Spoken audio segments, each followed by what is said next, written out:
IDA, which I would describe as Malawi's trusted and reliable ambulance in addressing the structural imbalances on the physical, current account, and monetary side occasioned by the shocks we have encountered.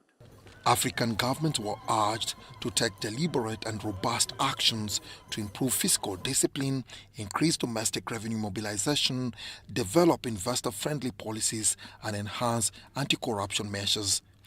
Dennis Igoa for UBC News.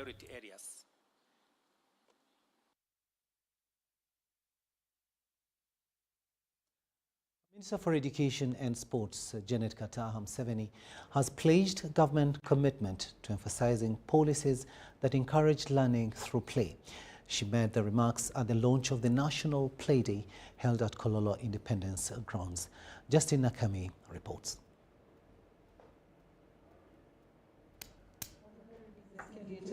Uganda has launched its first ever National Children's Play Day to raise awareness about the transformative power of play in a child's life and its crucial role in healthy development.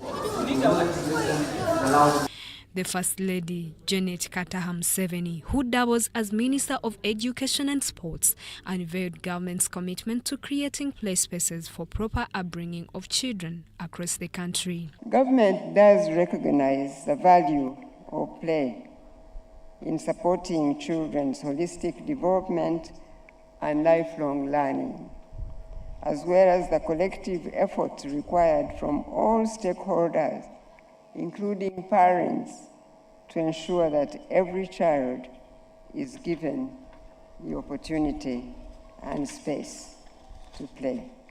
She urged parents to fulfill their responsibilities in the proper development of their children by providing them with a play and learning environment. For this National Play Day is vital in enabling us to introduce in a formal way for this country to remember that our children need to be children, they need to be allowed to play, both at home and in school, because we shouldn't think about play as if it only happens in school. Play should begin to happen at home. Highlighting the importance of play to a child, Katie Lamaro, the Permanent Secretary of the Ministry of Education and Sports, emphasized play as the cornerstone of childhood development. The Ministry of Education and Sports is committed to working with stakeholders to ensure that play is emphasized in teaching and learning through retooling teachers, providing instructional materials, for example, teachers' guides, and sharing effective practices for learning through play. We are in the process of developing the national guidelines for learning through play, and the National Curriculum Development Center and the Basic Education Department are leading this process. The country director of UNICEF reaffirmed their commitment to upholding every child's rights to play, ensuring they thrive and fulfill their potential. In collaboration with the government of Uganda, Play Action International, UNICEF has committed to building 72 new playgrounds in ECD centers and schools around Uganda. UNICEF remains steadfast in its commitment to partnering with the government of Uganda and stakeholders to advance the transformative agenda of learning through play. Country Director of Plan International stressed the significance of learning through play and urged everyone to prioritize play as an essential component in their children's lives. We acknowledge that while play is not a solution to everything, it provides a crucial foundation for overcoming and addressing challenges that our children face. The Play Day brought together over 600 participants, including government officials, educators, caregivers, children, and representatives from the private sector. The National Play Day launch signifies a step forward in Uganda's recognition of play as an element of a child's well-being and education. Justin Nakami, UBC News. Thanks, Justin, for that story there. Now, the Director of Communication at Parliament, Chris Obore, says sanctions against the Speaker of Parliament, Anita Among, by the UK government have no impact on her work in Uganda. Obore says the reasons given by the UK government of iron sheets are petty, but they are targeting the Speaker for passing the anti-homosexuality bill. Obore also raised issues like the acting UK government acting on social media issues and the Speaker's job being in Uganda and not in the UK. Communication from the UK government, we have also seen their press statement in the media. And I have this to say. One, if indeed the UK has sanctioned the Speaker, it's very unfortunate because they have proven to be either gullible, to believe in social media propaganda and manipulations, or they have confirmed their anger, their latent anger over the anti-homosexuality law which Parliament passed. But the UK stands to be informed that the anti-homosexuality law was not the initiative of the Speaker of Parliament, but it was an overwhelming demand by the Ugandan citizens who believe, and rightly so, that Uganda and Ugandans have a right to preserve and promote their own sexual and marriage culture and norms. Uganda is no longer a British protectorate to wait for orders from Buckingham Palace. Two, the action of UK could imply that the UK government is an active participant in Uganda's local politics, thus targeting high-ranking national leaders in the government at the urging of their foreign agents. Three, Uganda has regulatory, investigatory, and disciplinary institutions that deal with corruption. We don't have any formal foreign agents. Three, Uganda has regulatory, investigatory, and disciplinary institutions that deal with corruption, and none of them has found the Speaker culpable. Therefore, the corruption allegations are as political and vendetta-driven as they come. Four, if the UK government cared about being fair and objective, they should have known that the iron sheets that they are sanctioning the Speaker for were given to several high-ranking government politicians by the office of the Prime Minister.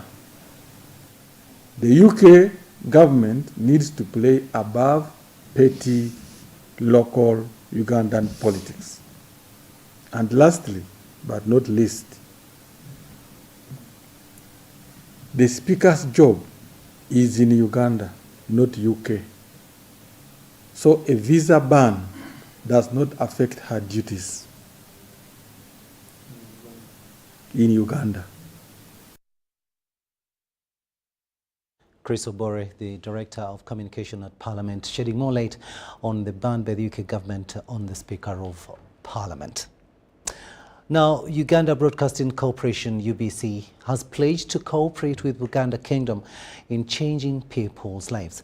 This was disclosed during a courtesy visit by the Managing Director of UBC, Winston Agaba David, to the second Deputy Katikiro of Buganda Kingdom, Robert Nsibirwa, at Bulange, Mengo. UBC Managing Director Winston Agaba has paid a courtesy visit to the second Deputy Katikiro of Uganda Kingdom, Robert Wagwa Nsubira. The two discussed matters that concern UBC, Uganda Kingdom and Kingdom's media houses. Both parties had a closed-door meeting before addressing the media. In his speech to the media, the Deputy Katikiro Robert Wagwa Nsubira said the two entities discussed on how best they can improve the media landscape and the kingdom at large. Today, we are honored to receive a delegation from Uganda Broadcasting Corporation led by the Group Chief Executive, Mr. Agaba, with his team. We had deep discussions on how best we can improve and ensure that the media, especially the television landscape in the country, in Uganda and the country, can be enhanced. We also shared insights and foresights on what's coming on in the digital era and in the media era when it comes to television broadcasting. We also exchanged ideas on how we can cooperate. The Uganda UBC and BBS Telefina, we could share content and they could share reach, and we see how we again build our nation, Uganda. The Managing Director UBC, Winston Agaba, said Uganda Kingdom being on the forefront of development, he pledged the corporation's commitments in working with the kingdom in different aspects. Looking at ways of how to work together, because publicity is key. The kingdom is at the forefront of development, not only just culture, but also seeing how the people in Buganda can live a better life. So as UBC, we are committed into making sure that all the activities that the kingdom are involved in, we shall give them due publicity and in the spirit of making sure that all the activities are known by the kingdom and the subjects of the kingdom. UBC bought Uganda Kingdom certificate worth 1 million shillings towards supporting the kingdom works. The MD of UBC was accompanied by the Director of Finance, Dr. Peter Kagwa, Star TV Programs Director Michael Balaba, among other delegations. Andrew Sebira compiled this report for UBC News.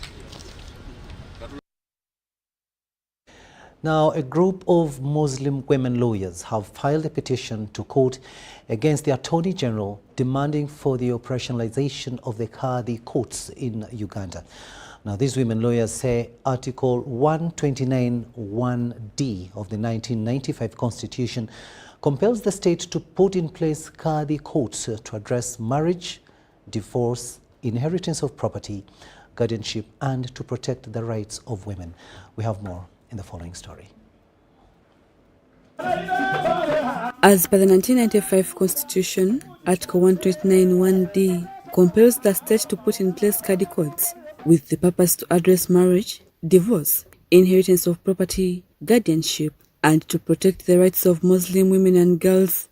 Although the Constitution provides the enactment of Qadi courts in the country, nothing much has been done to formalize these courts. It's against this background that a group of women Muslim lawyers have filed a petition against the Attorney General demanding for the operationalization of Qadi courts in the country. It pertains the Islamic rulings, and these courts that we have here, the judges and the lawyers, they don't know about the Muslim personal law.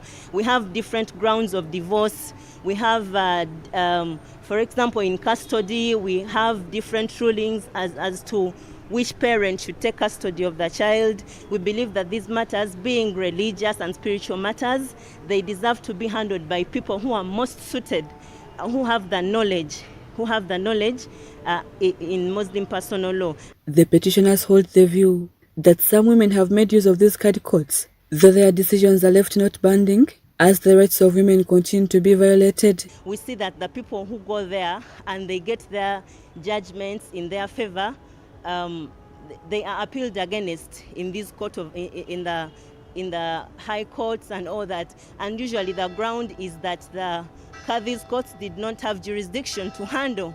and we know that that is because they are not formally operationalized. A private member's bill was presented to Parliament in 2022, seeking to operationalize these courts, but nothing to date has been done, with no efforts by Parliament to operationalize Article 129. We have a law, an act of Parliament enacting their operationalization, and they are streamlined and they are properly placed under this justice system of Uganda. We know that there will be justice, and all that will be solved. They also challenged the gender imbalances of the panel presiding over these Kadi courts. They are choosing to just handle their things, to take the matters, the Muslim personal law matters, in their hands. We are not against the operationalization or the operation of Kadi's courts. We just want them to be streamlined. We want them to be formal. We want the decisions that come from the Kadi's courts to be recognized there. We just want the women to get justice, the justice that they deserve in those courts. The case was filed by Mwanga Mastula Asha and women lawyers under Islamic Women's Initiative for Justice, Law and Peace. Rebecca Nantongo, Deborah Namamundi, UBC News. Will remain in the courts of law momentarily, and Jude Pitua, a former employee of the National Forestry Authority who was serving as a supervisor, has been charged and remanded to Luzira government prisons on charges of neglect of duty. Pitao is accused of conspiring with suspects to carry out massive destruction of Mabira Forest Reserve by carrying out charcoal burning and massive timber cutting. In a related development, the Anti-Corruption Court has set the 2nd and 4th of May 2024 for prosecution to respond to the bail application of the 8 Equity Bank employees accused in the 62 billion shillings scandal. Judy Pitao, aged 34 years and a resident of Entebbe, is a former employee of National Forest Authority. Initially, he worked at the authority as a supervisor of Wanende Mabira Forest Reserve. He appeared before the Anti-Corruption Court in Kampala. In court before Magistrate Opito Christopher, Pitao was charged with 1 count of neglect of duty, to which he pleaded not guilty. Being public officials employed by the National Forestry Authority and attached to Luankima Sector Mabira Central Forest Reserve as sector manager and Wanende Sector as a forest supervisor, respectively, being tasked with the duty of the preservation of the Mabira Central Forest, neglected to protect the Central Forest Reserve, leading to its destruction and exploitation by encroachers. Although the accused wanted court to release him on bail, this was impossible since he failed to present substantial sureties. Magistrate Opito Christopher remanded him to Zilla Government Prison until 9th May 2024 and also issued criminal summons against Mugumya Philipson to appear before court. Prosecution contends that the 2 and others still at large conspired with suspects and carried out massive destruction of Mabira Forest by carrying out charcoal burning and timber cutting. Meanwhile, the Anti-Corruption Court has set 2nd May 2024 for prosecution to make its reply in the 62 billion shillings scandal case against 8 employees of Equity Bank Uganda. This followed when the accused, through their legal team, asked the court to be granted bail by each presenting 2 to 3 sureties. The accused also informed court they will abide by conditions set by court and that some have health complications which require medical attention outside prison. Following the length of the submissions from the defense, prosecution asked court for more time to verify the presented documents for bail and also to make its reply. Judge Lawrence Gididu remanded the 8 accused persons to Zilla Government Prison until then. Prosecution alleges that the 8 accused persons between 2021 and 2024 at Equity Bank headquarters at Church House in Kampala and Wakiso District conspired and gave out loans of over 62 billion shillings to unqualified clients, causing losses to the bank. Rebecca Nantongo, Deborah Namamundi, UBC News. Your Honor, for the record.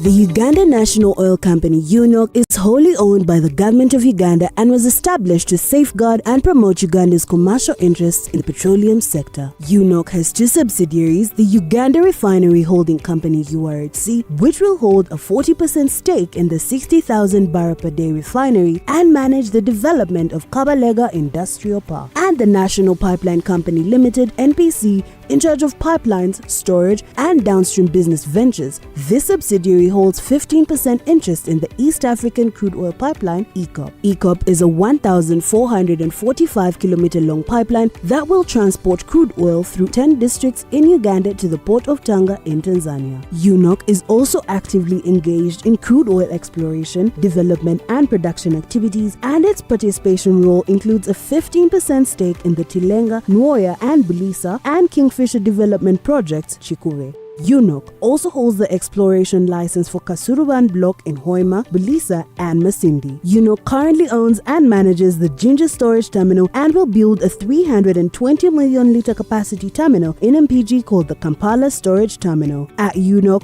we're harnessing the potential of Uganda's petroleum resources, forging a sustainable future and preserving the natural beauty of Uganda. UNOC, your partner in Uganda's oil and gas industry. Fred! Osmosis. Freddy! Fred Dollar! My boss, CEO Inojo, the general of generals, the conqueror of conquerors, the first and the final, the sky above the skies, the promised land, the terms and the conditions, the international king crocodile, the source of the Nile. I don't have money today. Just take a polite loan of 200k to stock on my shop. The signs and symptoms of success. The bank commander, not the bank teller. Why hassle for a loan when you've got MTN Momo? We're sorting. Use the Momo app or dial *165*5# for all quick loans. Choose from the different loan options from our partners and get one that works for you. Together, we're unstoppable.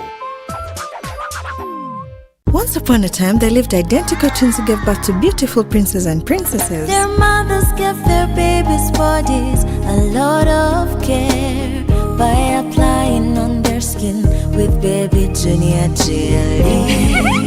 Though dried their chariots and everyone would admire their glowing skin. Fun fact, Baby Junior prevents diaper rash, dry and sensitive skin. Moms all over Africa love Baby Junior jelly. Baby Junior the skin. No more worries anymore. Baby Junior. Baby Junior.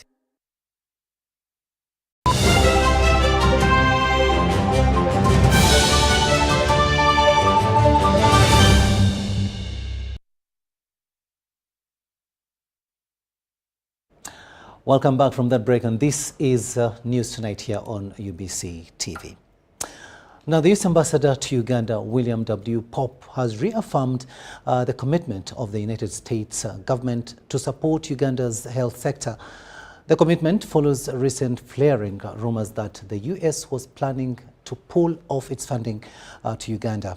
Ambassador Pope made the remarks at a media briefing held at the U.S. Embassy in the capital, Kampala. Our reporter, Zara Bigaba, filed the following report.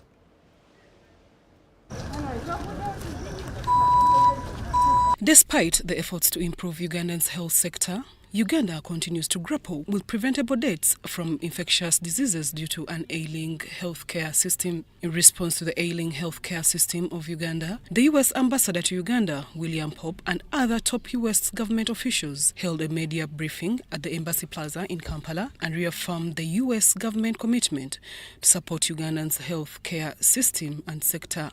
Programs and activities that we've been working on and supporting in the health sector, in many cases for a long period of time, but we do continue to evolve in our engagements, and our commitment remains very strong to support the health and development for the Ugandan people. And again, I'm flanked here by colleagues representing various parts of the U.S. mission. But as of right now, we want to make sure that all our development assistance is able to reach the most vulnerable populations without discrimination. So that commitment is not changing, it hasn't changed. And as we mentioned, our funding remains steady. We may make adjustments here and there, but it remains steady. Through the U.S. funding, over 104 national laboratories in Uganda were supported and helped 10 regional referral hospitals switch to electric medical records, thus addressing health threats in regard to preparedness. To Gavi, but in addition to that, CDC, we work everywhere we are, again, to try to maintain and increase prevention of vaccine-preventable diseases. We work with Stop Polio here. We also work with measles. And in addition to, Uganda has already achieved high vaccination rates of infants, as you heard, with a lot of U.S. government support. We're working to introduce second year of life vaccines, which is boosters, so we stop seeing some of these measles outbreaks and deaths among children as we're seeing right now. In addition to working out how the country can more rapidly get vaccines to all age groups. As you know, during COVID, adults were being vaccinated. Now there's yellow fever vaccines. There are more vaccines in the pipeline to be rolled out. So we work hand in hand to problem solve how Uganda can more efficiently and effectively get vaccine coverage for second year and all age groups. So I want you to know that there are 3 different vaccine candidates that were supposed to be trialed, and we are already moving forward with one of the 3. It is a vaccine candidate developed by Sanofi, pharmaceutical company, and again the capacity built by the United States government with the Walter Reed and the Makerere University. Both are launching the vaccine trial for the Sanofi vaccine candidate. So that should be happening anytime soon in the next month. The country coordinator, PEPFAR Uganda, Mary Bogman, noted that nearly 1.4 million Ugandans receive life-saving ARVs through PEPFAR, and 1.2 million have achieved viral suppression that prevents spreading the virus. Today's media briefing at Embassy Plaza was aimed at unpacking the U.S. government commitment to strengthen key elements of Ugandan health systems, focusing on healthcare financing, human resource for health, health management information system, and community health systems. Zahra Abigaba, UBC News.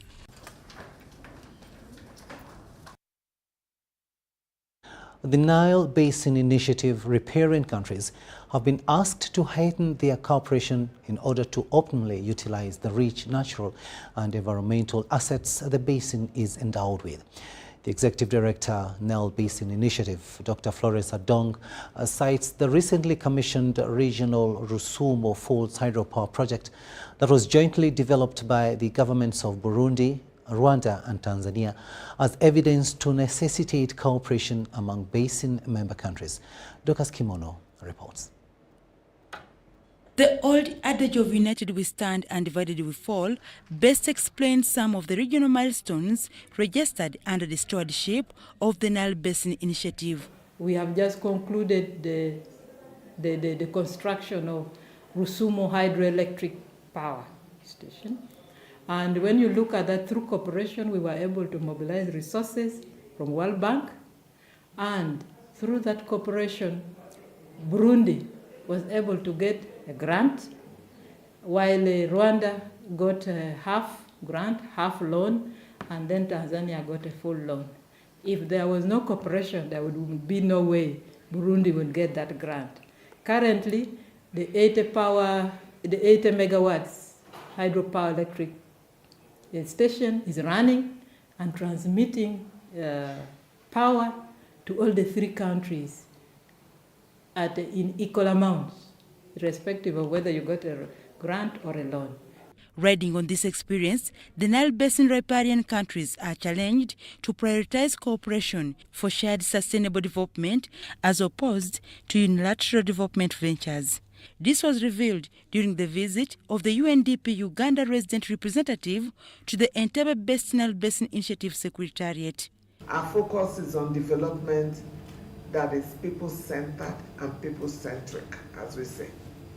So if the services we provide to your member states, whether in terms of knowledge product, whether in terms of scientific studies, whether in terms of technical expertise, as long as it is in the end used by those member states to inform their delivery of water to the end person, we at UNDP will feel that we have achieved our goal of partnering with you. So we are having that kind of laser focus on making sure that all of our initiatives translate into tangible benefits for people of the Nile Basin. The visit coincided with the handover ceremony of a motorcade from UNDP to the Nile Basin Initiative Secretariat in a bid to support the institution deliver on her mandate. Later, the two dignitaries jointly planted a tree to symbolize their commitment to nurture collaboration between the two institutions for development. Dorcas Kimono, UBC News. Thank you so much. Civil society organizations in the health sector have opposed some of the content in the draft World Health Organization pandemic agreement, terming them as unfair, especially to the developing countries. The pandemic agreement is a potential international agreement currently being discussed by the 194 member states of the World Health Organization. We have more in this story. The international negotiating body that was launched in 2021 has started discussing the draft World Health Organization pandemic agreement up to the end of May 2024. The pandemic agreement is a potential international agreement being discussed by the 194 member states of the World Health Organization, including Uganda. The objective is to help the world prevent, prepare for, and respond to pandemics. Spearheaded by AIDS Healthcare Foundation, Uganda Cares, civil society organizations in Uganda are not satisfied with the draft agreement on grounds that it does not fairly represent the issues of African countries, such as reducing inequalities in healthcare between developed and developing countries. We cannot compromise on a win for Africa, and by extension, a win for global health security. At the heart of our concern is the urgent need for robust accountability mechanism within the agreement, including independent oversight. Without clear enforcement of frameworks and incentives for compliance, we risk perpetuating the inequalities that have plagued our response to COVID-19 pandemic. And the enforcement mechanism for the agreement, the enforcement mechanism, how will this enforcement look like? I know there's already a framework and design of how the enforcement will look like, but what our concern is in terms of the financing, how are we going to finance it? How are we going to enforce the aspects of financing? It needs to come clear in this agreement. Are the development partners, are the international organization going to help the developing countries? Or as the developing countries, are we going to contribute to this preparedness ourselves? The World Health Organization pandemic agreement has come at a time when the African Union is advancing to achieve 60% of vaccine manufacturing in Africa by 2040. Adia Nakote, UBC.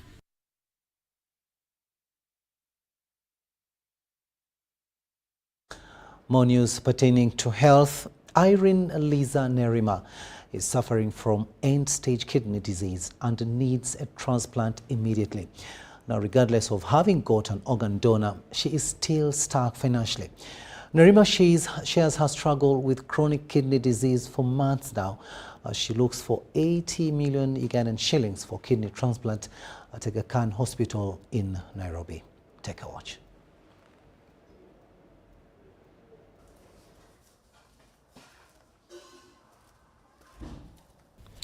Irene Lisa Nerima, a 29-year-old beauty therapist, was diagnosed with end-stage kidney disease in June 2023 after a series of laboratory examinations. Nerima says after the doctor handed over the results to her, she felt devastated but had to accept her fate despite the hurting situation she's going through. I was living in denial, that is it. When I went to Mulago, they told me I have an infection. Then after the results came in, when they were really bad, then I went to Stamodan. I couldn't believe until I went to Lessons. When they told me try Lessons, that is when I was like, God, why me? I couldn't believe there's even a time I reached and I'm like, instead of my family spending all this money, why don't I just die? But I realized maybe I have a purpose in life, that's why I'm still alive. I would have died in Kampala because they kept on giving me antibiotics and painkillers, and the pain was increasing on every day. I couldn't eat, couldn't sleep. The only time I would sleep, I think it would be like 6 a.m. in the morning, and I would sleep like for 1 or 2 hours and still wake up and look until the next day. Having a donor for her kidney transplant, Nerima says that they are still constrained financially and is calling upon well-wishers to assist her get back to her feet, again through 0751 143184 or 0772 561623 under Nawiri Juliet, and also 0777 440252 or 0752 440223 under Stephen Wandera.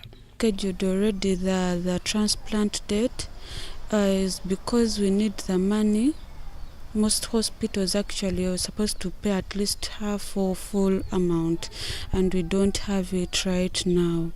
Had advised us that we look for 80 million. For the whole transplant? Yeah, for the whole transplant. The well-wishers, the Good Samaritans, the government of Uganda, I was humbly requesting for your help so that I get a second chance to live. Thank you. In the meantime, she's doing dialysis at Mulago National Referral Hospital as she awaits for her due date for the transplant, but she advised those with her condition not to lose hope. End-stage kidney disease is the last stage of long-term chronic kidney disease. This is when your kidneys can no longer support your body needs. End-stage kidney disease is also called end-stage renal disease. Zahara Abigaba, UBC News. Very touching story there of Irene Liza Nerima.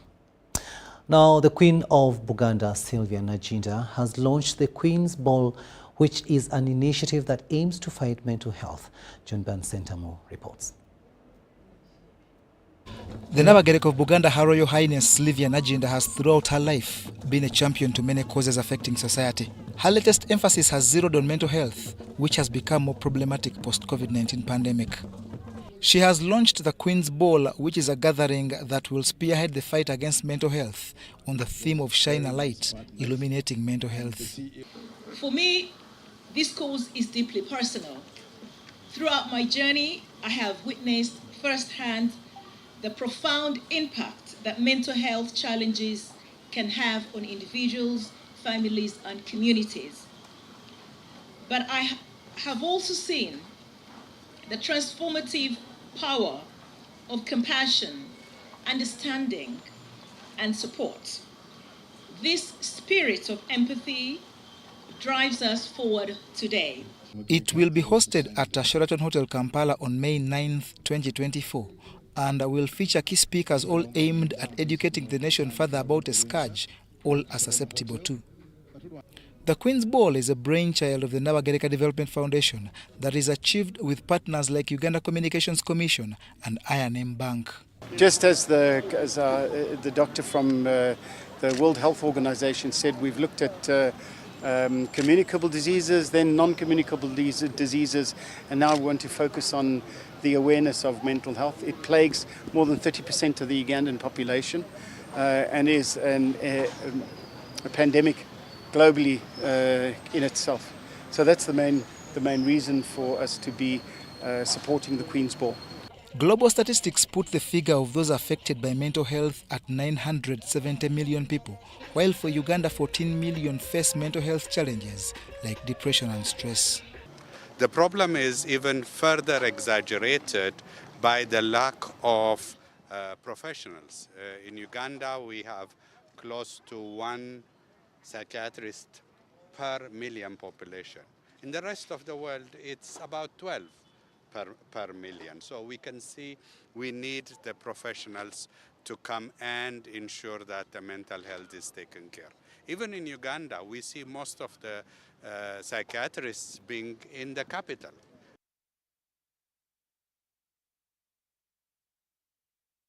John Barnes with that story there. Now, Uganda will, on the 18th of May this year, join the rest of the world to celebrate the International Museum Day 2024. According to Martin Mugara, a State Minister for Tourism, Wildlife and Antiquities, the celebrations under the theme Museums Shaping Knowledge for the Future seek to highlight the transformative power of museums in steering societal advancement. With more on that, here's our reporter, Maureen Babidier. Museums play a dynamic role in educational institutions through fostering learning, discovery, and cultural enlightenment. This year's national theme is Museums Shaping Knowledge for the Future, derived from the International Council of Museums, and the international theme is Museums for Education and Research. This year's theme aims to underscore the significance of museums as dynamic educational institutions fostering learning, discovery and cultural understanding. The International Museum Day 2024 celebrations will highlight the transformative power of museums in steering societal advancement. Soroti City in the eastern region will serve as the focal point for the festivities. We want to really popularize heritage, culture heritage through moving around the country using this platform of International Museums Day to make all Ugandans get aware and ensure that they conserve their heritage. Uganda's diverse cultural and heritage sites spread all over the country are a niche product that the tourism industry is tapping into. Lily Ajarova, the Chief Executive Officer, Uganda Tourism Board, emphasizes. Our cultural heritage is one of those products that we haven't done enough to market, but this is the time now. I'm glad, Segoa, you mentioned that we went with you to Nyero Rock and some of the other heritage sites, and this is part of the marketing. I mean, to talk to the brand, the destination brand, Explore Uganda, the Pearl of Africa. This is one of the ways we are showcasing what we have by exploring these places ourselves, having these experiences ourselves. As the country thrives to develop, market, and preserve these unique tourism attractions, there is an appeal for collaboration with the local community. We must have the communities as part of the management of this heritage. Regarding the artifacts, of course, we get artifacts from them. They are the ones who actually have been bringing them to the museums for better management. And so those are the donations. If you go back to the Museums and Monuments Act 2023, you'll find that we have donations, we have gifts, we have bequests, and so we have purchase. So some of the communities, as a way of having these artifacts preserved, they have donated them to the museum. And of course, they keep coming to work with us. Some of the renowned heritage sites in the country are the Kasubi Tombs, Namugongo Mata's Shrine, Nyero Rock Paintings, Chibiro Salt Gardens, and Mango King's Palace, among others. Maureen Babidier, Dennis Sigoa, for UBC News. Business News is up next after this short break.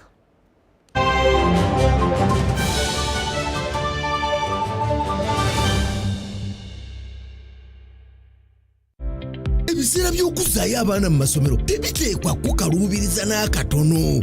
Eno kusimba nnyiriri mpanvu, kano kalipagano ka bidduka. Simanya kuzunga na banka siripsi.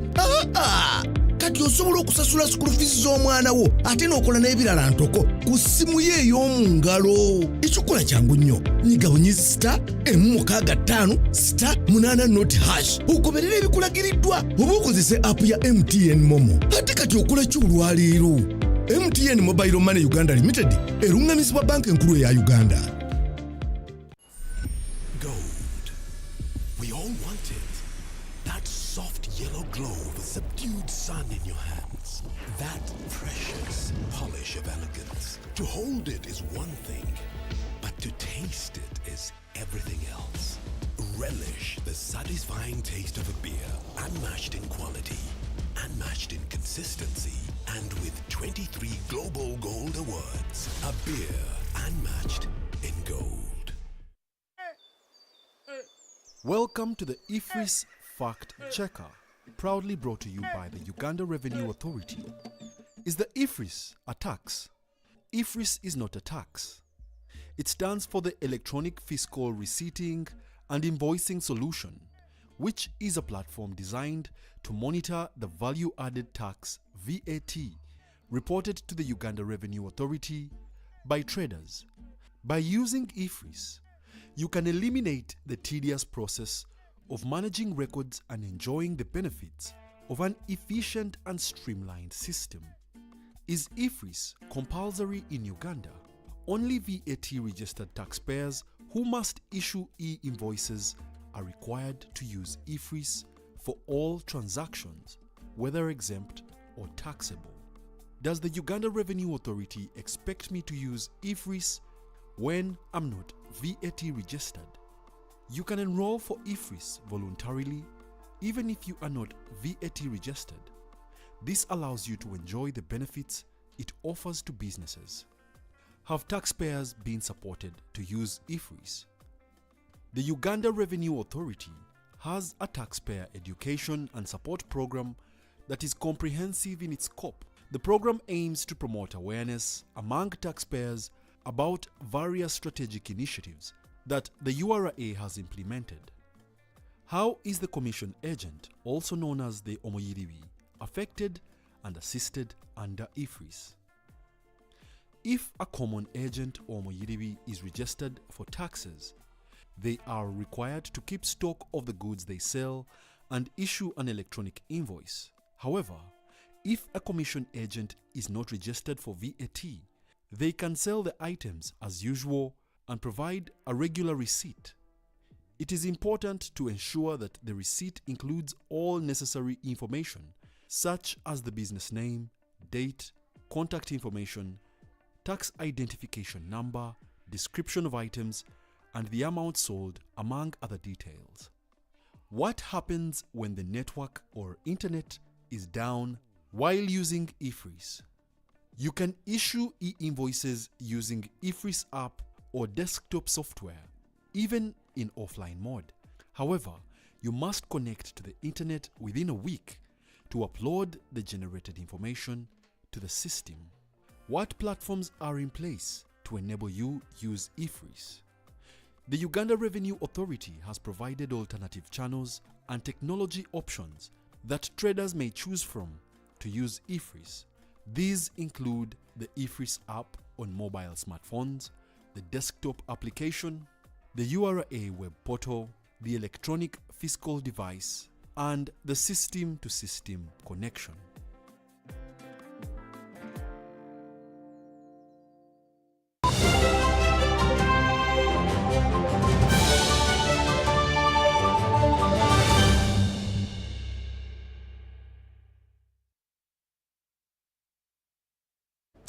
Welcome back from that break, and this is News Tonight here on UBC TV. Let's have a look at some news pertaining to business. The Chief Labour Affairs Officer, Wilson Owere, has said outgoing workers, especially those heading to high-risk work environments, require comprehensive training to ensure their safety and well-being. Speaking to UBC, Owere said as Uganda celebrates this year's Labour Day, government needs to increase judges in the industrial court from 2 to adjudicate the over 3,000 cases in that court. One of the significant concerns is the lack of awareness among workers about their rights, leading to exploitation and unfair labor practices. So, meaning that we are trying to find a way of how Parliament and those who are not representing workers can come together to support us, and we try to solve those issues, because we need the numbers. It's not only 2 or 3 who can talk about the labor issues, because people come from all over the place. So we have been trying to sensitize them, other members of Parliament, to speak the language we are speaking in as far as externalization of labor and also challenges that we have in Uganda are concerned. Chief Labour Affairs Officer Wilson Owire said outgoing workers, especially those heading to high-risk work environments, require comprehensive training to ensure their safety and well-being. So for Uganda, we're still struggling so hard to ensure that workers' rights are adhered with. But very important is most of the workers don't know their rights. And this is very, very serious. And the organizations that are fighting for workers' rights have not promoted workers' rights at a certain level. When you look at the workers' condition today, the condition is not good. I'm also appealing to the labor union leaders, because for them they have already forgotten about the issue of the workers. There's a lot of politics going on instead of representing workers. The theme for this year's labour discussions is improving justice to labour practice.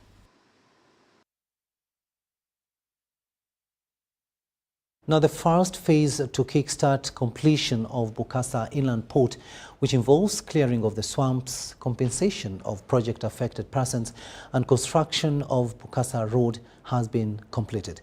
Now, the revelation was made during the feasibility workshop study at Africana Hotel by the project engineer and officials from Ministry of Works and Transport.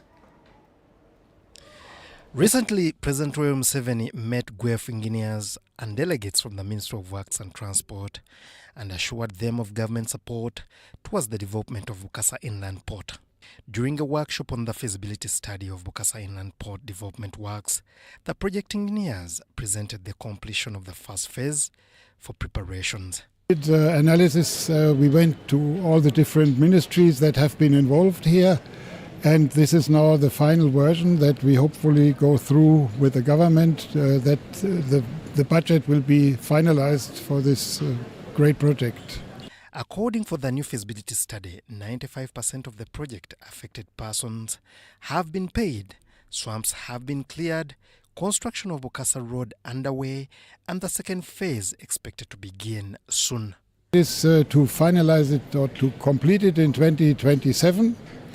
And the start will be next year, mid of next year, after we have finalized phase 1 that has just started. Bagaya Waiswa, the permanent secretary at the Ministry of Works and Transport, urged the project engineers to avoid delays and beat the completion deadline of 2027. So we are here to say that we conclude phase 1, it gets out of the system, and we get a new code for phase 2. And we shall be up and running. Rosemary Tibiwa, the Commissioner Transport and Services in the Ministry of Transport and Works, says project will economically and socially impact positively on the economy. And the moment we construct Bukasa Port, it will lead to diversion of traffic from the northern corridor to the central corridor, whereby the central corridor's transportation costs are low. It will reduce the cost of doing business. Easing transportation of goods through the waters will solve the congestion of cars mainly on Ginger Road transporting goods from Busia and reduce on overdependence on Mombasa Port, according to the Ministry of Works and Transport officials. If we have the port, which is linked by the standard gauge railway, the meter gauge railway, the Kampala-Malaba road, and then the central corridor on the waterway, we shall increase the volume of traffic. The volume will increase and consequently the growth. The feasibility study also focused on the environmental sustainability, climate change, cultural heritage review, and other necessities for the coexistence of the project. Joseph Muyingo compiled this report.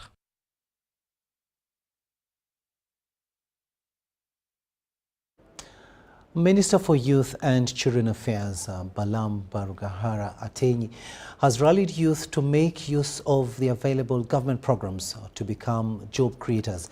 He says all government programs are designed to help all Ugandans join the money economy, which is part of the NRM's transformational agenda. Minister Balam was at Mengo Zonal Industrial Skilling Hub graduation ceremony in Bugerere Nazigo, Kayunga district.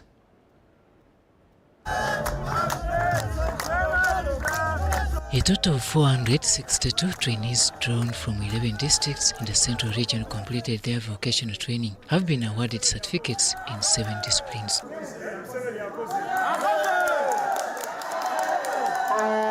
The skilled youth were awarded with the Uganda Vocational Qualifications Level 1 Certificate of Directorate of Industrial Training DIT, which is equivalent to the Ministry of Education and Sports Uganda Certificate of Education Level. Speaking at the graduation ceremony, the Minister in charge of Youth and Children Affairs, Balam Barugahara, pledged to rally more support towards the project. Tujja kuyita mu nkola yaffe eya gavumenti nga tutegeeza president nga tuyita mu cabinet ne parliament okulaba nti mba musomye babawe tools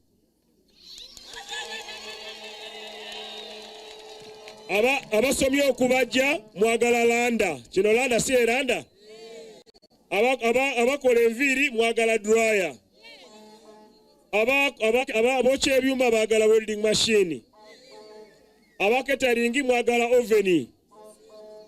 Kale ebyo ebintu tugenda kubisaba omukulembeze w'eggwanga naye ng'ekikulu kati ekiriwo omukulembeze yantumye mbagambe ebintu bisatu.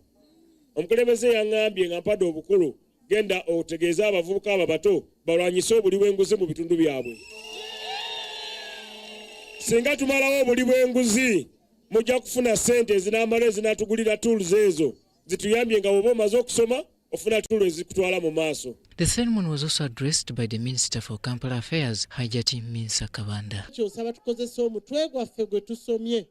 Waliwo omwala yagambye nti mwetege musobole okulaba nga abantu babalaba. Gwe labisa omutindo gw'oyize wano obagambe nti nze asinga. Ffenna singa situtwetega Pulezidenti we Kaguta Museveni teyali tulabye. Naye twetega n'asobola okukola ki? Ate mulina chance timufunye. Okwetega kwe kwetega mu mulimu. Kwe kwetega tewetegekera musajja, tewetegekera mukazi. Wetega nga wetegekera ekintu ky'osobola okukola. Nolwe kyosaba twetege nga tumanyi bye tugenda okukola. The Director, Presidential Projects and Industrial Hubs, Raymond Kamugisha and Kwankwansa, thanked President Museveni for having the vision to become industrial skilling hubs that are turning uneducated youth into job creators with now certificates. The area district money member of Parliament, Elios Aida Nantawa, couldn't agree anymore.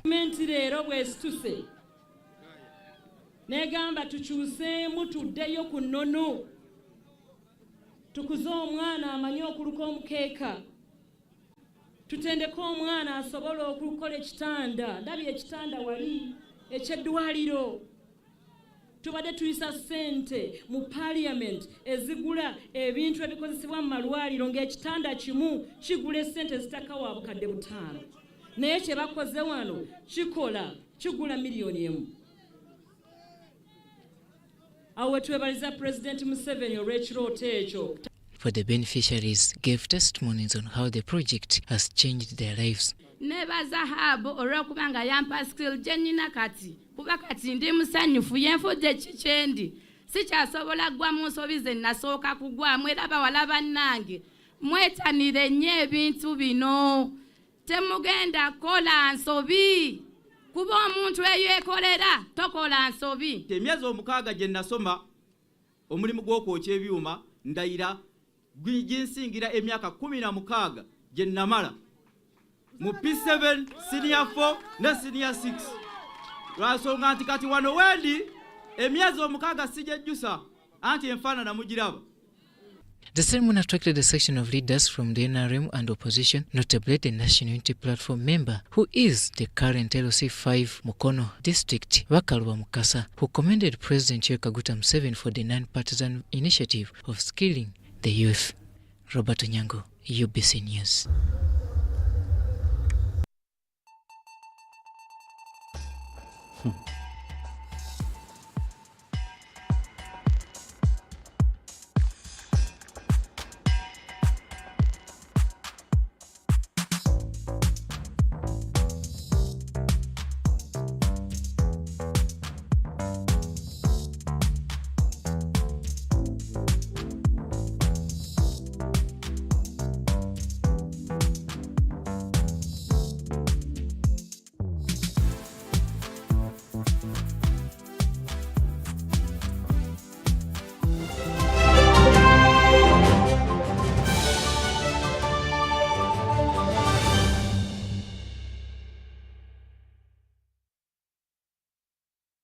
Sports news now, and we begin with football, where the UPDF Engineers Brigade has confirmed that Nambole Stadium is ready to host test games this Wednesday. Giants, Vipers and Bull FC will face off in the opener before rivals KCCA FC play Sports Club Villa. The stage is set. Test games to affirm readiness of Nambole Stadium to host international games are lined up Wednesday afternoon. Bull FC, who are title contenders, host Viper Sports Club in the opener. With both teams level on 46 points, Nambole stands as a neutral ground for the two sides who seek continental representation. And yet later in the evening comes the long-awaited game between Kampala City Council FC against Sports Club Villa. As usual, it is always hard to determine the fixture between KCCA and Villa, who will walk away victorious at the end of the day. Football aside, everyone would love to have a look at the lit Nambole Stadium that has been under renovation. After the test games, CAF officials will return to assess the stadium's readiness to host international games, starting with World Cup qualifiers. International football now, and the UEFA Champions League returns tonight with Real Madrid facing Bayern Munich. Bayern's head coach Thomas Tuchel heaped praise on Real Madrid's Jude Bellingham as he claimed Bayern Munich players must find solutions to stop the English player. The Bayern Munich boss spoke highly of Bellingham's ability and praised him for handling the pressure of playing for a club of Real Madrid's stature with ease in his very first season. The Bavarian club have made it to the last four stage for the first time since the 2019-2020 season, when they went on to win their sixth Champions League title. The Spanish Giants, on the other hand, will be appearing in the semi-final for the fourth consecutive season. Tuchel's side are all set to face Carlo Ancelotti's team in the first leg of their Champions League semi-final clash at Allianz Arena before facing VfB Stuttgart in the Bundesliga on Saturday. Meanwhile, Dortmund will face PSG Wednesday night.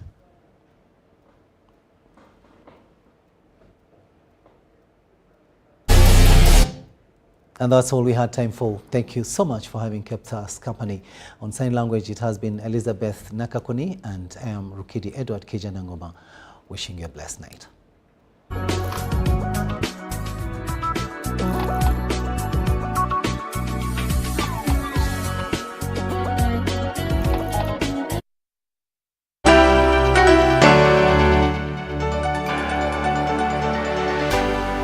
UBC, inspiring Uganda.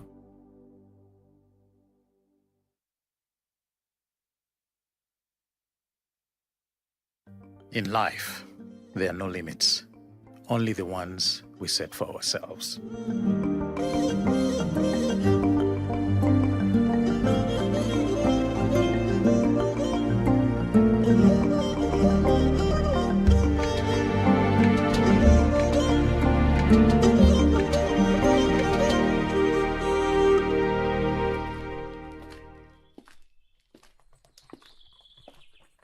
Hello, everyone. I'm Captain Robert Bwayo Wakwea, Chief Pilot of Uganda Airlines, the national carrier of the Republic of Uganda.